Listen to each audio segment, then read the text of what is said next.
So in the time that I have, I would like to go over some of the points that may have already been covered, but I'll be covering them from the perspective of a panel member that reflects in part my own views, but also, of course, those that I've seen at work while being a member of the panel that was just mentioned, that is the human past. I've structured my comments in about 2 or 3 sections. I'll start with sort of some general comments, and then I'll give some feedback about each of the stages, step 1, step 2, and interview stage, because some points are more important at each of those stages. And I'll also cover some questions near the end. And of course, if there's more questions, please feel free to bring those in as well. So first of all, the question, should I apply, I think is an important one. I think the previous speaker already mentioned this. I think you should apply mainly because you have an exciting research question or a set of research questions that you feel you need to be able to address with a team. I think that is the main reason why one might want to apply. There may be other pressures on us these days that our institution might want us to apply, or the CV was mentioned. But I think it is important this is an investment of time, not only at application stage, but also later. And so I think thinking through this question, should I apply, is, I think, one that matters. Then once you sort of think that this is something you would like to embark upon, there's a couple of points that I sort of briefly want to highlight. And the first one is important in just about anything we do. That is to say, read the assignment, read the call carefully. What is the scope? What is the goal? And what are the criteria? I mentioned this because, say, for example, in the case of the panel that I'm part of, but I think this applies more broadly, the goal is that you address a research question, that a groundbreaking question. There's a lot of ways to put this, but it matters because we do occasionally see things that are, for example, building a database, building a data set, doing a critical addition. These things could all be part of an application, but they are not the main goal. And so if these sort of side things or important components are not part of a larger research question or framework, then it is unlikely that you will succeed. So I think that is important to keep in mind, that you have to tailor what it is that you would like to achieve to the way in which the call and the application is structured. Moving on to the third point here, the evaluation criteria might actually be a way to make that first question about what is the goal and the scope a little bit more concrete. And this may have been covered before, but I'm putting this in front of you, these questions regarding the research project and the principal investigators, because these actually come from the guidelines that we as panel members are given. In addition, it is also how the evaluation forms are structured. So the panel members who evaluate your work in step 1, but also the peer reviewers, external ones, will be asked to give their evaluations based on a consideration of these questions. It doesn't mean that people address these one by one, but it does mean that their evaluation, their comments, their evaluation will be, their marks will be based on these considerations. And I will say immediately, the order here also matters. You could see that it starts with the research project and that it immediately starts then by bringing or highlighting the groundbreaking nature and potential impact of the research project to the fore.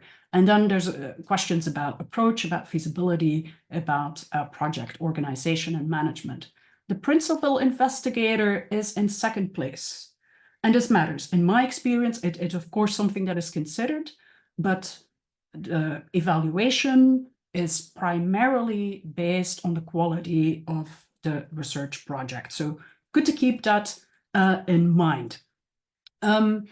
The other general point that I would like to highlight is that the format and the layout of the application is also something that you should pay attention to at each stage. You have to submit for step 1 and step 2 at the same time. They're slightly different. I'll come back to this, but I think it is important that you do each of these according to the specifications that are set out by the ERC. Because again, the criteria that we use will be based on what the ERC shares with us as panel members. Coming back to the point about the PI, there were some questions about does can a more junior person apply? Does career stage matter? Important to know, given that the main thing that we consider when looking also at PIs is also, is this person prepared to do the kind of the proposed work? If the work is good and the person is prepared to do this, then that will work. And whether this is a more senior person with lots of experience and lots of PhD students, as was mentioned, or whether it's someone who has shown in other ways that they can do is, that will be fine. So that should not discourage you, the stage that you are at. Timing of the application, on the other hand, that may matter. And I think it probably matters more now than it might have in the past, in that you are, to some extent, if you submit an application that perhaps is not exactly where you want it to be, or you submit very quickly, if you get a lower rating, that may impact how soon you can reapply. You may have to wait a bit longer. At least that was the case in all the sessions I've been at before. So this is something to consider. I think a good application is also well-timed. That is to say that you've done the preparatory work. You may have done perhaps a pilot that makes it so that once you get the money, you're ready to roll, and that you can also show essentially to the panel that this is the stage you are at. In terms of who is evaluating, I think the important point here is that it is people like yourself. It's academics. It is your colleagues. And that matters in the sense that in the way you present the argument and the way you write the argument, you are addressing colleagues. And it matters also to notice perhaps in that in some cases, people may have been told that they have to use certain terminology more and so forth. So this can sometimes play both ways, that we will be evaluating it based on the criteria that matters to us as academics, not necessarily on how often you use a signal term. So I wanted to mention this because this is not always the case for other types of calls. There are calls where a variety of people who may have a stake, a policy stake or other types of stakes in a project, but when it comes to the ERC Advanced Grant, it is only scholars like yourself who will be doing the evaluation. Okay, so then I want to say a few more things about what matters at step 1. And here I will cover some of the keywords that perhaps when you first look at the application guidelines may look a bit confusing. And in our experience as panel members, they have been shown to be occasionally confusing. So I would like to briefly highlight some of these. We ask, or the ERC asks, that we consider to what extent your proposed project is high risk, high gain. That is, of course, a certain way of phrasing, but it's ultimately what this implies is that it is okay, or it is encouraged, that you come up with an idea that is ambitious in a good way, that it's something that you would like to do, but would be difficult to achieve if you work by yourself or with a small team. But you think there's promise if you can get the 2.5 or 3.5 million. And if you manage to put this team together, there will be payoffs. So that means also that you have to give us an indication of what those payoffs might be. Now, there's also tolerance within this call, and I think it's one of the beauties of it, that because this is high risk, that not all of the things, or maybe even the key things that you think you might be able to achieve, that they might not work, or that you might find that perhaps there is not a correlation that you presume there will be. But you have to convince your peers that the idea that you're proposing is worth trying out.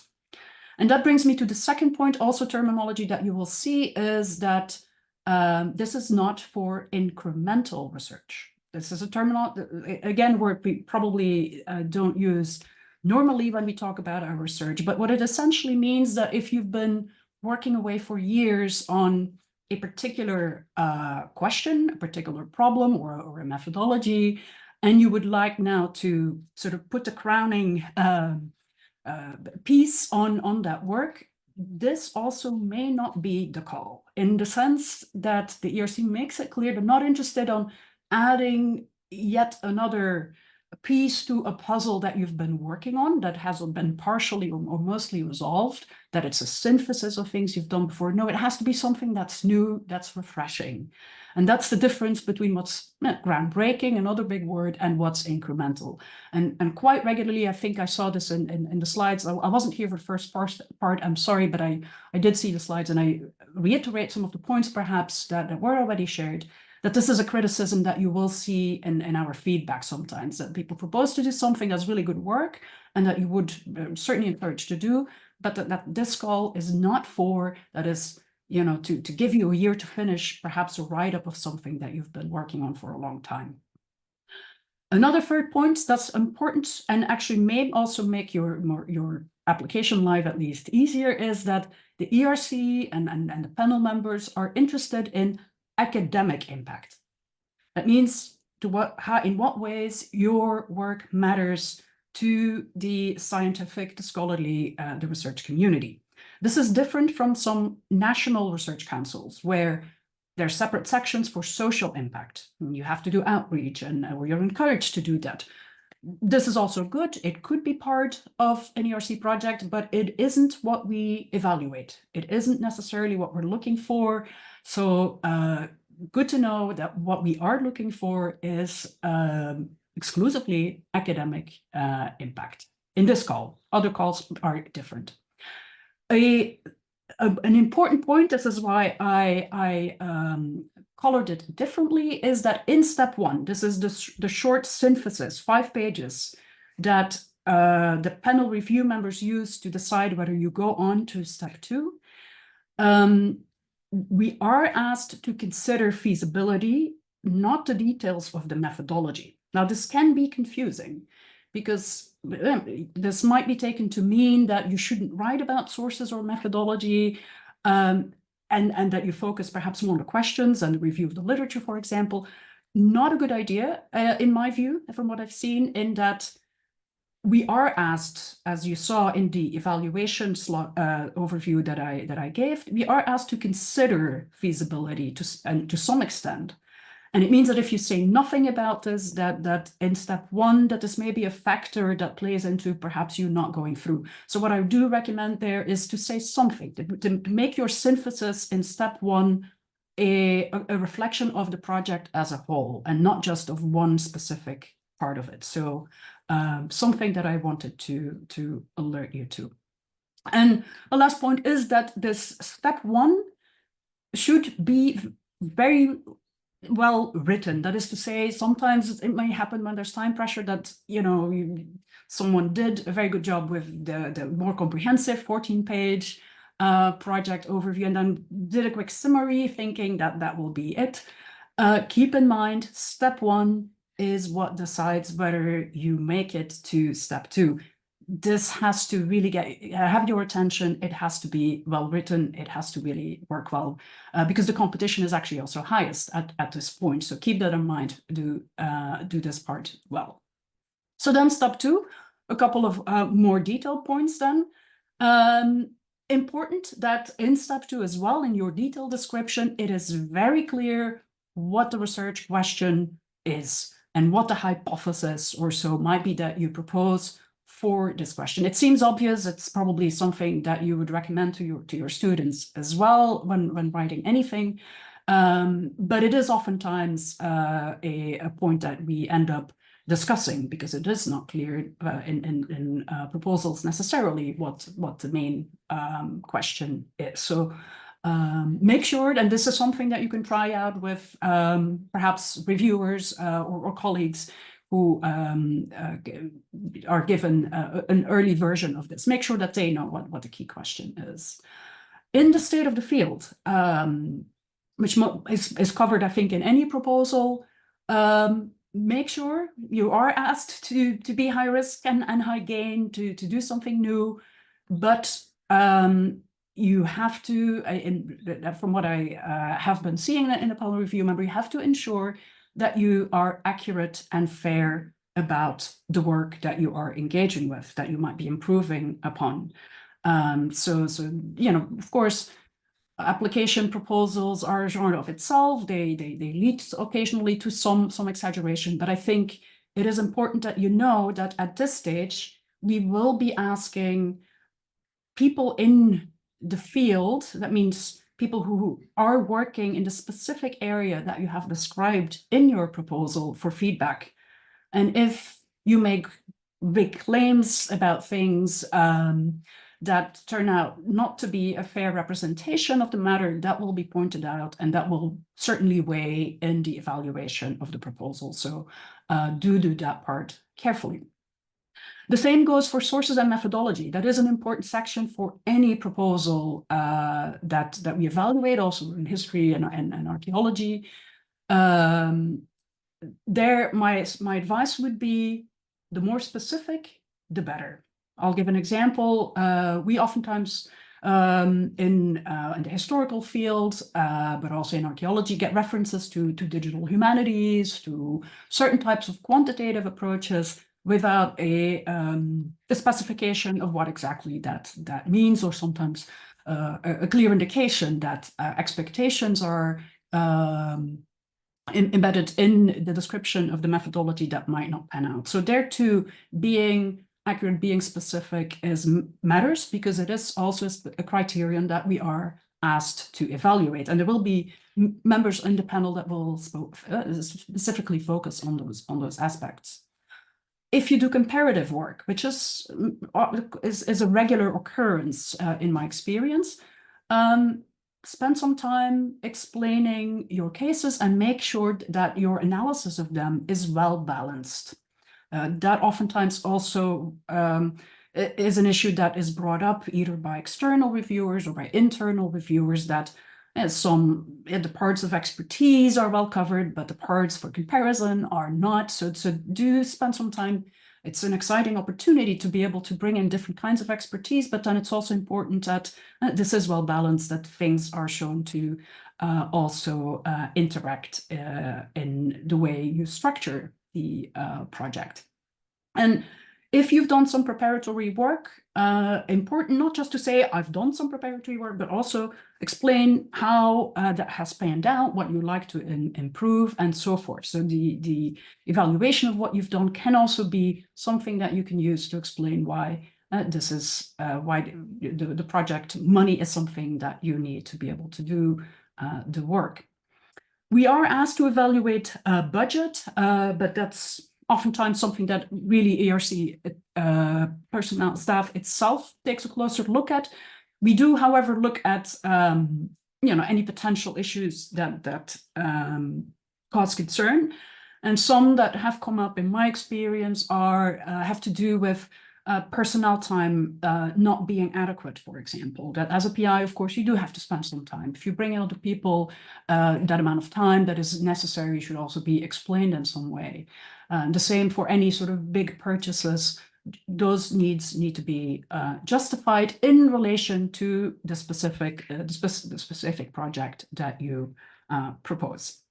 And of course, as with everything, revise. It doesn't happen all that often, actually, by the way, but it does happen that people submit something that has lots of grammatical or other problems. It's not what we focus on, of course, in the main, but nevertheless, that leaves an impression that sometimes it is hard to recover from. So, interview. I think some points were already covered. I might differ on some of the points, but that is, of course, the case. That these are guidelines. These are things that are impressions from our perspective.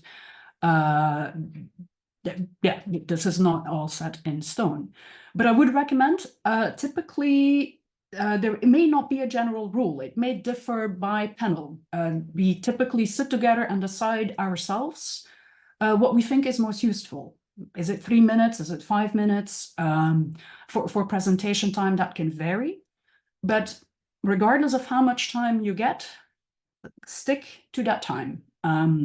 And also don't take it too casually. You'd be surprised sometimes that does happen, perhaps more so in the advanced grant proposals.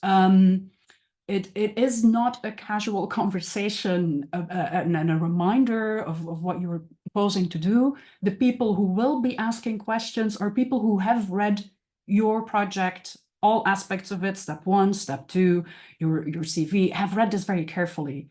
And so it's important, that's the second point there, that when they ask a question, that you address the question directly, even if it may be that, you know, some details aren't clear, to also be straightforward about this, because in the absence of that, of course, this will raise questions in the discussion.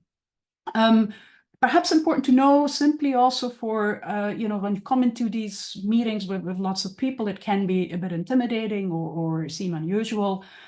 If only 4 or 5 people ask questions, this is the way it goes. So not everybody will be asking questions. The people who are asking questions will have read your proposal carefully. And so there's no need to repeat. It's really important that you address the questions that they have, and that might mean expanding on the proposal rather than repeating what is already in it. One thing that I wanted to mention here, I mean, sitting versus standing, I will say, in my experience, most people have sat, and it can also make for a natural conversation. So I think if you prefer to sit, I don't see this as an issue. Keep in mind that at this stage, you're close in a way. So it's really more about having a good conversation at this stage, where you address the questions that people might have in a thoughtful manner. Now, when you get the feedback, you will get feedback from internal, from external reviewers. You will also get a short panel summary of the discussion. I would say read that carefully.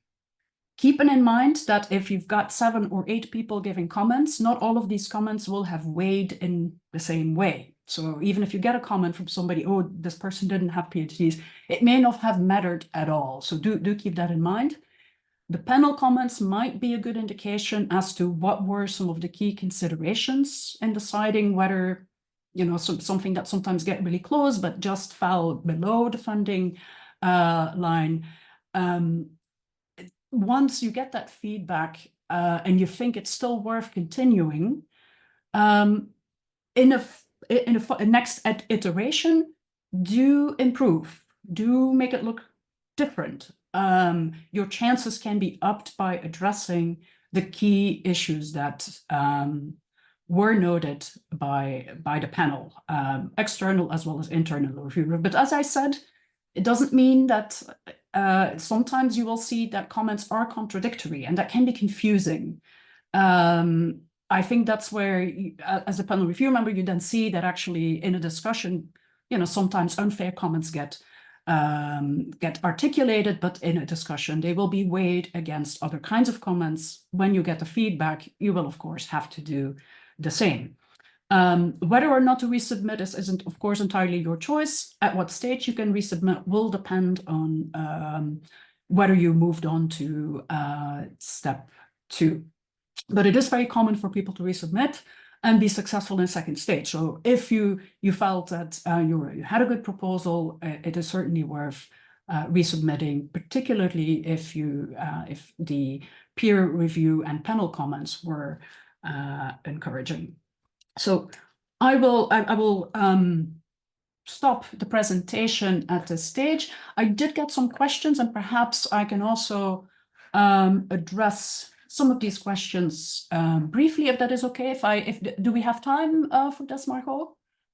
So yes, Mireia Thomas-Giner from SPFNRS. So we've run out of time, and yes, so thank you very much already for all the information you've provided. I think that we don't have lots of questions, but probably because you already provided lots of the answers. And there are 2 questions I'd like to raise that I can read in the Q&A. The first one is related to the order in which the B1 and the B2 part should, or in your opinion, should be written.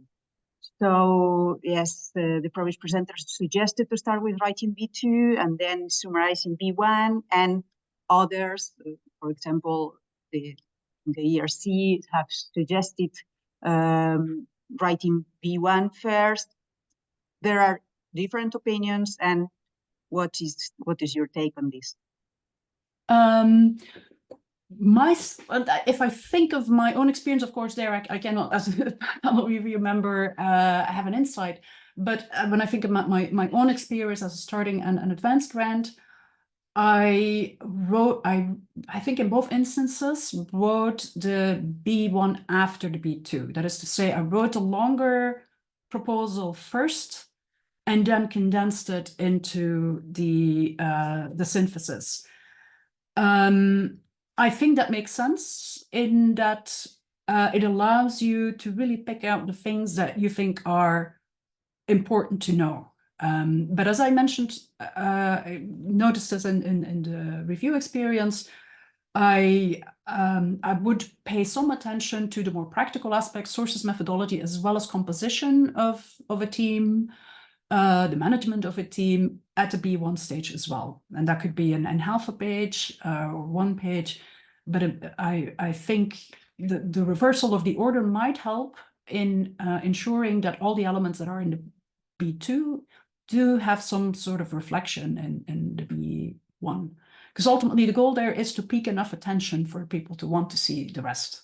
And I think you can do this best by ensuring that you've covered your bases in a variety of ways. I did get 4 other questions by email, so I'm not sure whether those are questions that have already been answered or should also still be addressed. Do you know? Yes, I think that we can just finish with, yes, sorry, just one question that have disappeared.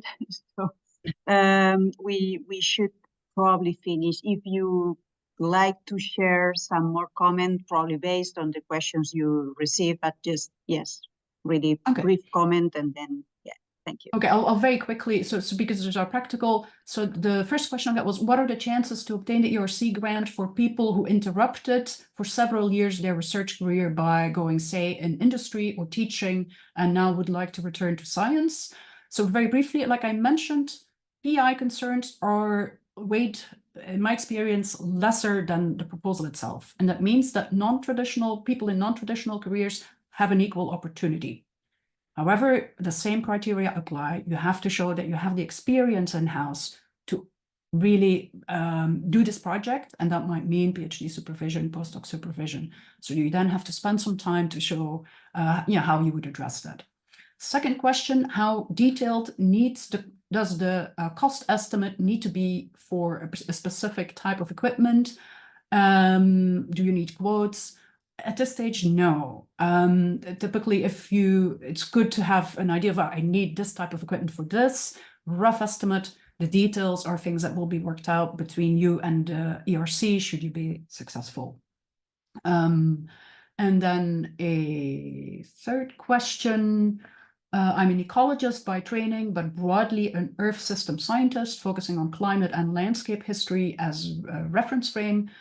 If my project bridges different fields, that is to say, also not only the social sciences and history, but maybe also environmental science and other natural sciences, how is this handled?